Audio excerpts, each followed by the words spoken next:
Okay, well, either way, my testicles would not be in a good way, so I don't know.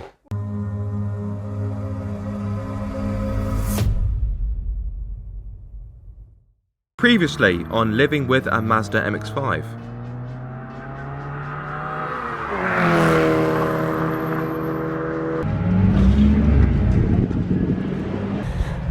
So guys, a quick update. This happened.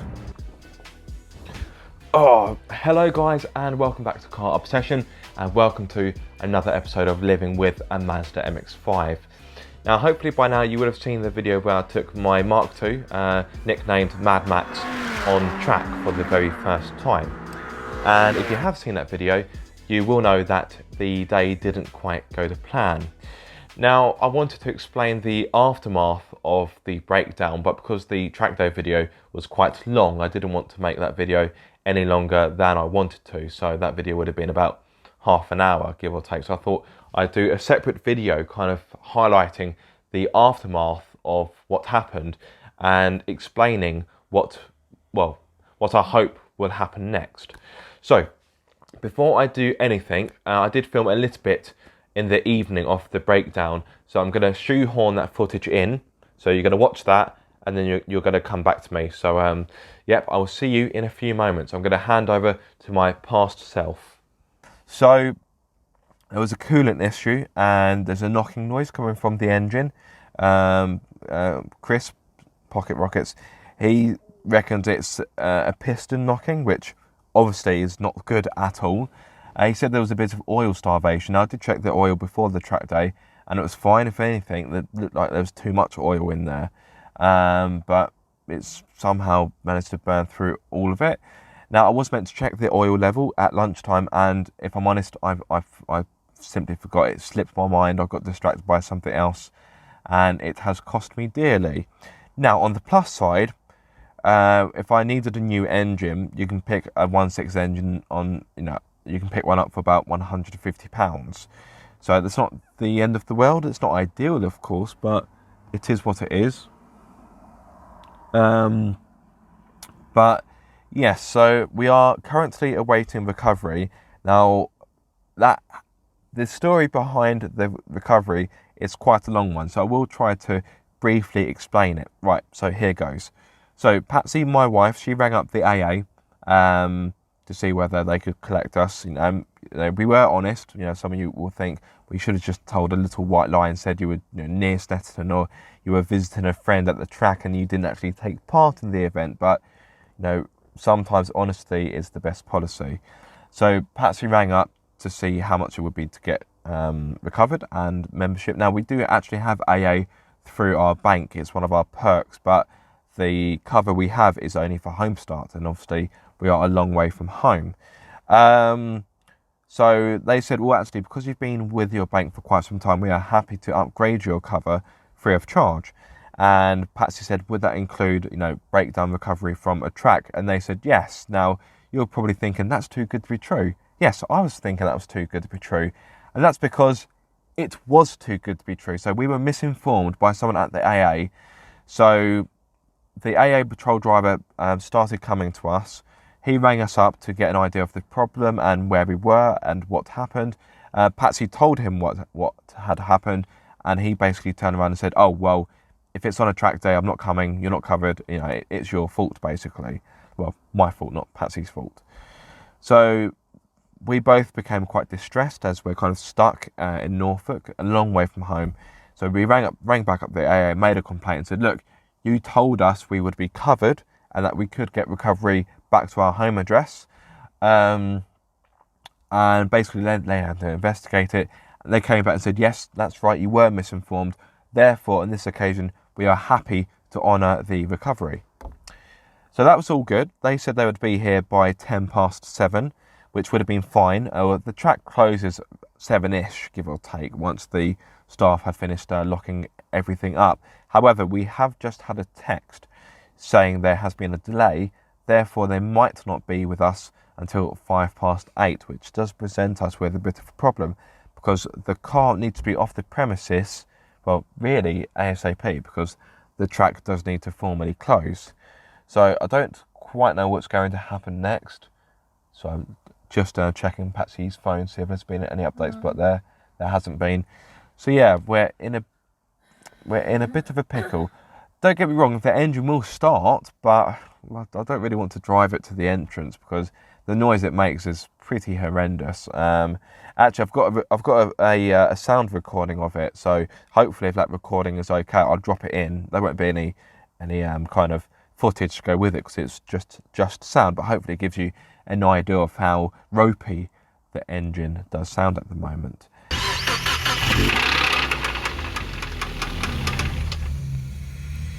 Hello, you're back in the present day. Well, I say present day, obviously when you watch this will be in the past. This is all getting quite confusing. Anyway, you are back with this version of Aaron.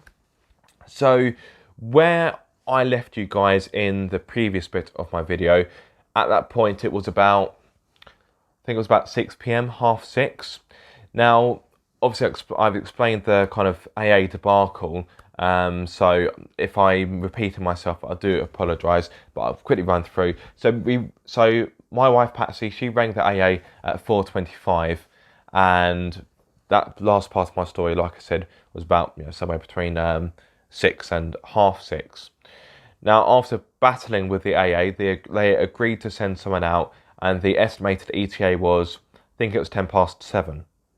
So that was fine, although we spoke to one of the guys at Snetton and he said normally I close up at 7, but I'm happy to kind of take a little bit longer so you guys don't get locked in.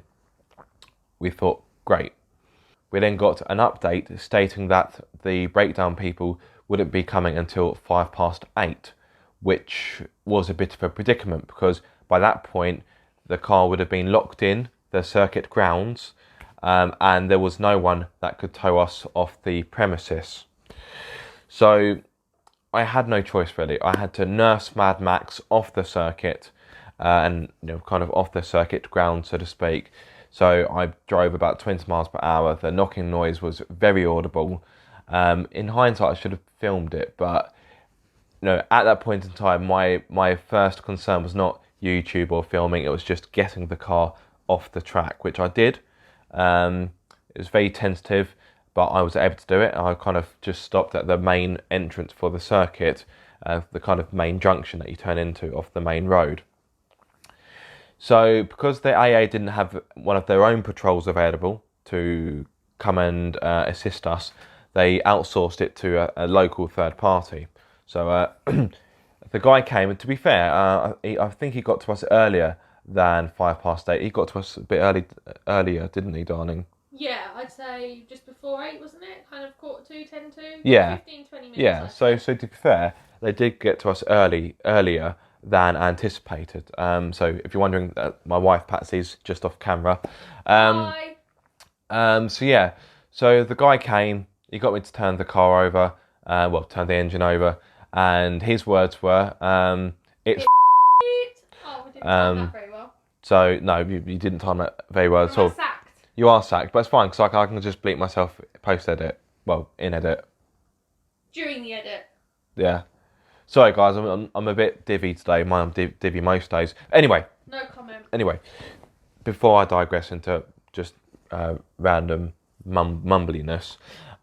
So he basically said the engine is toast, which I pretty much knew that was the case.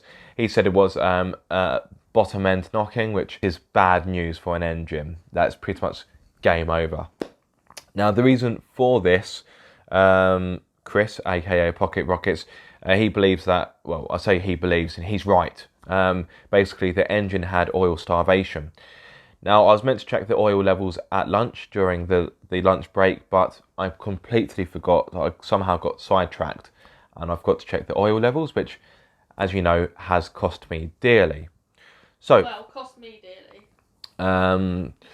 So the local recovery, they rang the AA back up and said, look, we've come out to the client, the customer, and we can't fix it at the roadside, which I could have predicted, and they need to be recovered back to Worthing, which is where we live now.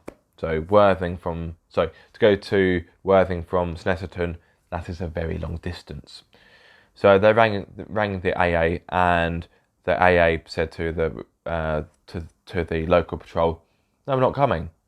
Now, as you can imagine, I was quite, I wouldn't say infuriated, I was quite disgruntled, but to be honest, I was kind of expecting this would happen, because there was a lot of backwards and forwards with the AA. So first they said, yep, that's fine, you're covered. Then they said, no, you're not covered. Then I kicked up a little bit of a fuss. And Well, so did I. I started effing and blinding down the phone. you weren't that bad, to be fair.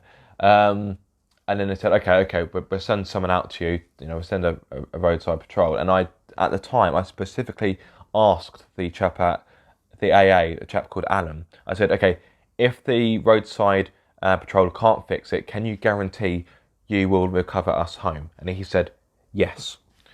So after hearing the news that we wouldn't be recovered home, that's what the AA told the third-party patrol driver, I should say.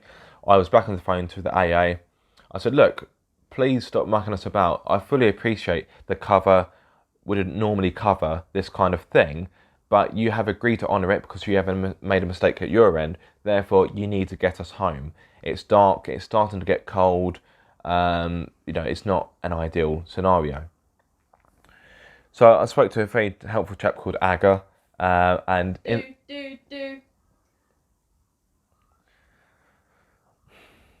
spoke to a very helpful chap called Aga, and he was like, okay, that's fine. We'll send someone out. So an actual AA person arrived eventually at, I think it was about 9ish, wasn't it? Just after 9. Just after 9.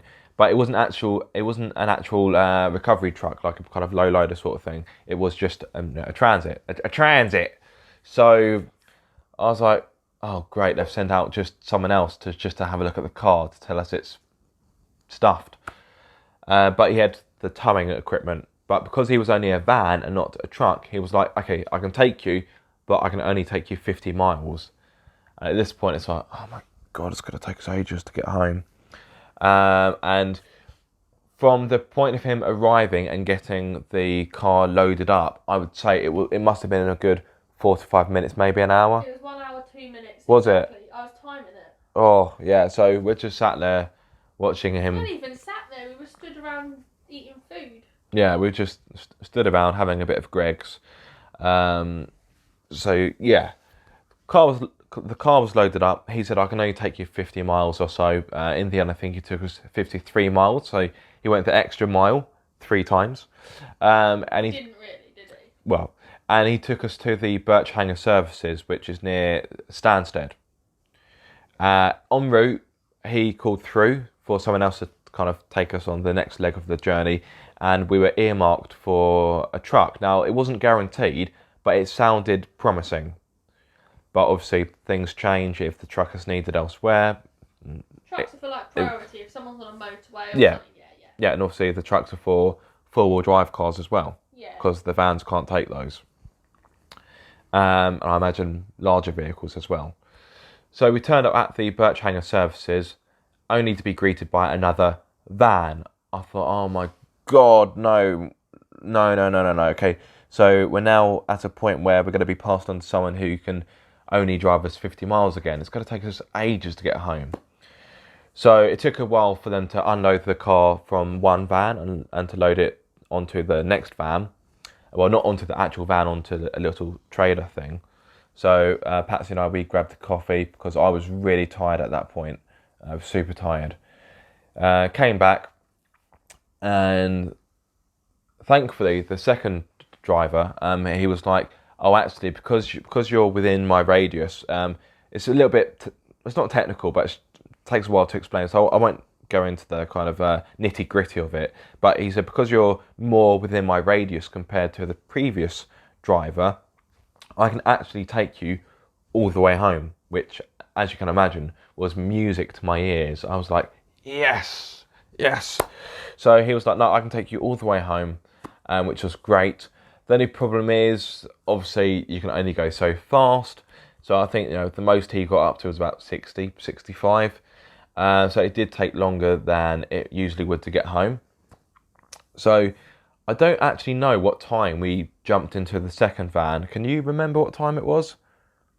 I actually have no idea. I want to say I wouldn't say 11, but that can't be right. I'm not too sure, in all honesty. But yeah, either way, it took a long time to get back. He And was a lovely guy. yeah, What's his name? Shiresh? oh my God, I've forgotten his name. Shinesh? Shiraz? Shiraz, that's it. Shiraz. It was Shiraz, wasn't it? So in the end, we got back home about 2:45 in the morning. So yeah, obviously a long time from the original phone call. So the initial call, like I said earlier, was made at 4:25 on Monday afternoon, and we got home at 2:45 a.m. Tuesday morning. So yeah, a very long and drawn out affair. Now, credit where credit's due, the AA did get us home eventually, but it was a bit of a fight. Now, I fully appreciate that normally the cover wouldn't allow us to be recovered from a racetrack, but we were told originally it would. So that's... It was in the first minute of the phone call, wasn't it? Because that was my complaint. Yeah. No, we were very honest and upfront. We said, look, we've been on a track day, we are at a race circuit, and we've developed a problem on track. So we were very clear, very transparent about what had happened. And literally, almost straight away, the guy at the other end of the phone, a guy called Jake, I think, he was like, yeah, that's fine. Anyway, that aside, a very long and drawn out process, but we got home eventually. Now, anyway, how long have I been talking for? Quite some time. Okay, I should probably start to wrap things up. Right, what is going to happen next? Well, to be fair, the engine might be in a state where it could be rebuilt, but it's probably going to be easier just to take it out and put a new one in, to be honest. Well, not a new one, a replacement one. Now, you can, if you're looking to buy a replacement 1.6 engine for an MX-5, they are actually quite cheap. You can pick one up on eBay from £150. So yeah, it's not great this has happened, and I'll be honest, I'll hold my hands up. This was my fault. I'm gonna chalk that down as experience. So I think the one valuable lesson to take away from my debacle is always check your fluid levels. And for what it's worth, I didn't mention it in the Trackday video because there wasn't really a point where I could mention it, but the coolant was pretty much empty before I went on track. So all the time I've been driving Mad Max, he's been running on quite little coolant. So yeah. Now, in my defence, the coolant tank, because it's kind of got like a area of dirt in it, or it's got some kind of residue, when you look at it, it looks like it has got fluid in it, when in fact it is empty. Anyway, I'm starting to digress again. So yeah, I'm probably going to dump another 1.6 engine in. I say I won't do it. I'll get professional to do it. Imagine me trying to put an engine in. I'll end up putting it in upside down and around the wrong way. I'll probably end up putting it in the boot and just claim it's a 911. So I'm going to get professionals to do it. I am toying about with the idea of putting a 1.8 in there instead, but I'm trying to do a bit of research because I think it's not quite as easy. It's just taking the 1.6 out and putting the 1.8 in. You have to make conversions and modifications. I think is actually, depending on how you do it, it could be potentially a massive ball ache. And for the sake of 20, 30 extra horsepower, is it really worth it? Probably not. Now, in an ideal world, this is the point where Patsy gives me daggers. In an ideal world, I'm going to just move over so I'm out of her striking distance. She's preparing a cushion. In an ideal world, I'd like to put a 1.6 in and either turbocharge it or supercharge it. But if I do that, I think Patsy will actually put my balls in a vice because I have spent a lot of money on cars at the moment. No, I said I would chop them off and feed them to the seagulls. Okay, well, either way, my testicles would not be in a good way, so I don't know. Must be that was not in a good way. I don't know, but that is not a threat of domestic violence. It sounds like it is. So a replacement 1.6 engine will be dropped in. I think the 1.8 will be more hassle than it's worth. And yeah, that's it really. When I have any news, I will update you. it's going to be quite some time before that happens, because You haven't bribed me enough yet to pay for it. that, and also it's a case of it's a non-urgent thing to do. You know, it's on the it's parked around the corner from our flat. I'm not doing a very good job of wrapping this up, am I? Anyway, so You've got 10 seconds. I'm not going to do it in 10 seconds. So because I'm going to be working at a local car repair garage, I'm going to get them to do the work because it makes sense. So the car is effectively parked opposite their garage, and that was quite deliberate because it seemed very little point in getting the recovery bloke, Shiraz, I think it was Shiraz his name. Isn't that the name of a type of wine? Shiraz. You're really not doing a good job of wrapping up. Stop No. deterring. Just No. come on. You've got 1 minute. So I thought I may as well just drop it outside the garage. So when the time comes, the work needs to be done, we can just push the car in. I say push it. It's got a welded diff, so it's going to be quite tricky. At some point, I will probably look to get a limited slip diff to replace the welded diff for track use, because the welded diff on track, that was interesting, particularly when it was a wet, greasy circuit. And also I found that as I approached 100 miles per hour, the rear end would skip, and I'm pretty sure that's down to the welded diff. So replacement engine will be coming at some point. It's going to be a few weeks because I've got other things that need doing, and in the more distant future, I'll probably look to get a limited slip diff. But there we have it. I hope you have found this video interesting. Probably not. It's just me talking to a camera for God knows how long. But if you have enjoyed the video, please like, subscribe and ring my bell so you get notified every time I make a video. But until the next time, guys, be sure to keep up the car obsession and always check your fluid levels. Very important.